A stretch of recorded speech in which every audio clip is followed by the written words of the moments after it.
Hello guys, this is Muskan. Welcome and welcome back to the my YouTube channel. आपका बहुत बहुत सारा welcome है मेरे यूट्यूब चैनल पे।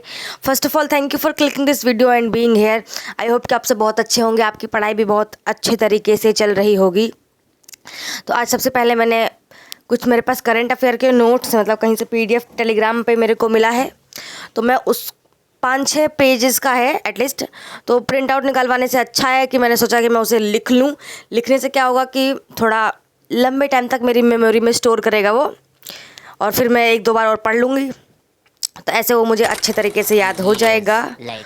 और मोटिव भी तो यही है ना कि हर हाल में करंट अफेयर को याद करना है, पेपर अच्छे से देना है। 2025 में हर हाल में एक सीट अपने लिए तो ले ही लेनी है। मेरे को तो खैर ले ही लेनी है, और आई होप कि आप सबने भी यही सोचा होगा, क्योंकि आगे जाके मेरे घर वाले मुझे और टाइम नहीं देने वाले हैं। तो इसलिए ये मेरा लास्ट अटैम्प्ट है ही, मैं मान के चल रही हूँ। और हो गया तो हो गया, नहीं हुआ तो घर वाले कुछ दोबारा पढ़ने का मौका नहीं देंगे। उसके बाद सेकंड स्टडी स्लॉट लगा है ज्योग्राफी का, जिसके लिए मैं ज्योग्राफी के लिए सिर्फ NCERT पे ही रिलायबल हूँ, और घटना चक्र ऑल्सो। तो अभी मैं इंडियन ज्योग्राफी पढ़ रही हूँ। उसके बाद नेक्स्ट वीक से फिज़िकल ज्योग्राफी चलेगी। वो फिज़िकल ज्योग्राफी बहुत लेंदी यार। उसके तो मैंने लेक्चर ले रखे हैं क्या यूट्यूब से ही, बहुत पहले जब मैं NCERT कवर कर रही थी। तो वो मेरे को थोड़ा कन्वीनियंट लगता है पढ़ने में, क्योंकि अगर आप पहली बार NCERT पढ़ रहे हैं, कोई ऐसा एस्पिरेंट होगा जो पहली बार ही 11th क्लास के NCERT लेके बैठा होगा, तो उसके लिए NCERT की जो ज्योग्राफी के टर्म्स है और कुछ शब्द है ना, वो बहुत हार्ड है, कठिन है। तो अगर आप किसी से पढ़ लेते हैं या फिर कोई क्लास देख लेते हैं, तो वो आपके लिए फ्रूटफुल होगा। अगर अदरवाइज जब खुद से पढ़ रहे हैं तो आपको बहुत सारे कॉन्सेप्ट समझ ही नहीं आएंगे, स्पेशली फिजिकल ज्योग्राफी में तो बहुत ही ज़्यादा, क्योंकि उसमें बड़ा हार्ड से शब्द है। मतलब हिंदी में तो और हार्ड हो जाता है जहाँ तक मेरे को लगता है। अब इंग्लिश का तो मुझे आइडिया नहीं है, क्योंकि मेरा तो हिंदी मीडियम है, दैट्स वाई। और यहाँ पे थोड़ी मेरी तबीयत आज नासार हो रही है, पता नहीं क्यों। कुछ होता है महीने में, कुछ ऐसे दिन होते हैं, मनहूस तो नहीं कह सकते, बट फिर भी मेरा तो बहुत बुरा हाल होता है। तो 2 दिन तो मेरा ऐसे ही जाने वाला है, आज और कल का। बट फिर भी देखते हैं, जितना पढ़ाई हो सकता है पढ़ाई तो करना ही है। हर हाल में आप मर रहे हैं, जी रहे हैं, जो भी कर रहे हैं, दवाई खाते रहो, अपने हेल्थ का ख्याल रखिए और पढ़ते रहिए। और करंट अफेयर का जो मैगज़ीन है एडिटोरिया का, तो वो आने वाला है, तो उसको एक बार लेके बिल्कुल रट्टाफिकेशन कर लेना है। बेसिकली रट्टू तोता बन जाना है हर हाल में, उसको अच्छे से पढ़ ही लेना है। क्योंकि अगर 30-32 क्वेश्चन में से अगर आपने 25 क्वेश्चन भी सही कर दिया है और बाकी सब्जेक्ट भी आपके अच्छे हैं, तो ट्रस्ट मी, इस बार सिलेक्शन से आपको कोई नहीं रोक सकता। और यहाँ पे मैंने फिर जो मैं डेली करंट अफेयर करती हूँ, मैंने वो क्लासेस स्टार्ट कर दी है। और मैं जो भी मैंने ये नोट्स बनाए हैं ना डेली के, मैं उसको भी एक बार और एग्ज़ाम से पहले तो 2 बार रिवाइज़ कर लूँगी। एक मेरा ये हो जाएगा, क्रॉनिकल मैंने पढ़ा ही है, और बाकी जो एडिटोरिया का आएगा वही पढ़ लीजिएगा। एडिटोरिया का मैगज़ीन में बिहार का भी होता है, तो दोनों कंप्लीट हो जाएगा आई थिंक, बिहार स्पेशल भी और ये भी।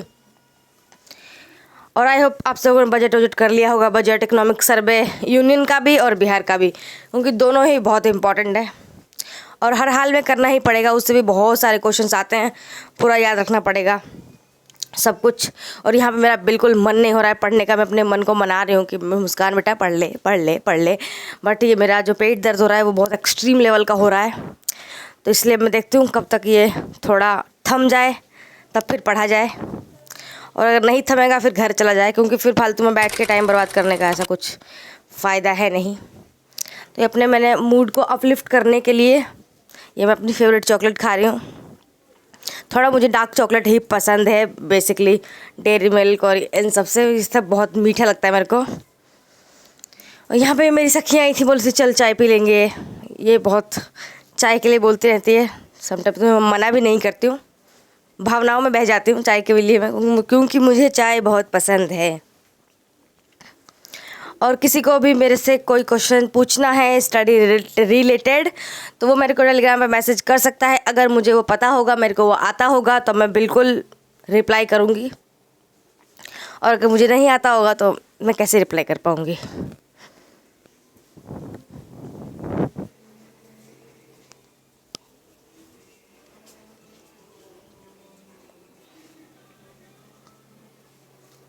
उसके बाद मैं घर आ गई, क्योंकि जब मेरी तबीयत थोड़ी नासार क्या बहुत ही ज़्यादा ख़राब सी हो रही थी। घर आके मैं थोड़ा देर सो गई। उसके बाद मैंने फिर खाना बनाया। अब मैं दोबारा रात को पढ़ने बैठी हूँ। आई थिंक यहाँ पे 9 या 10 बज रहे होंगे। मैं 5-6 बजे के लगभग आई थी, फिर मैं थोड़ा सो गई, फिर मैंने खाना पकाया। अभी यहाँ पे मैं करंट अफेयर का जो मेरे पास क्रॉनिकल है जुलाई का, मैं वो कर रही हूँ।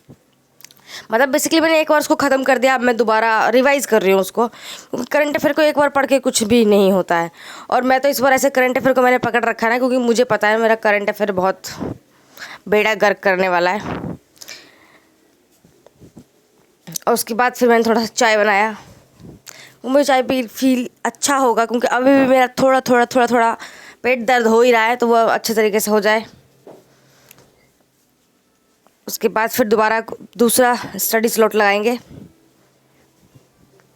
क्योंकि आपकी कंडीशन चाहे जो भी है, क्योंकि अब बिल्कुल टाइम बचा नहीं है। मतलब मान के चलो तो एक महीना 10 दिन के लगभग बचा है, 10-20 दिन के लगभग, और उसमें आप अच्छे से नहीं करते हैं तो कैसे ही काम चलेगा। फिर आगे आप कैसे, मतलब जो बच्चे 12-12 घंटे 16-16 घंटे पढ़ के अपने आप को खटा रहे हैं, और आप ऐसे मटर गश्ती करके कैसे सिलेक्शन ले लेंगे। तो इसलिए बिल्कुल अच्छे से पढ़ना है। यहाँ पे हिस्ट्री का घटना चक्र है, जो मैं चाह रही हूँ मेरा बहुत अच्छे से हो जाए, क्योंकि हिस्ट्री भी बहुत इंपॉर्टेंट है। और कुछ बीपीएससी तो ऐसा पूछ भी देता है बिल्कुल फैक्चुअल सा, ये आंदोलन कब हुआ था, ये कब हुआ था। तो फैक्चुअल को याद करने के लिए तो आपको जितना बार question practice, previous year question, MCQ, जितनी बार आप प्रैक्टिस करेंगे वो उतने आपके लिए अच्छा होगा। आज की वीडियो में इतना ही था। Thank you guys, bye bye.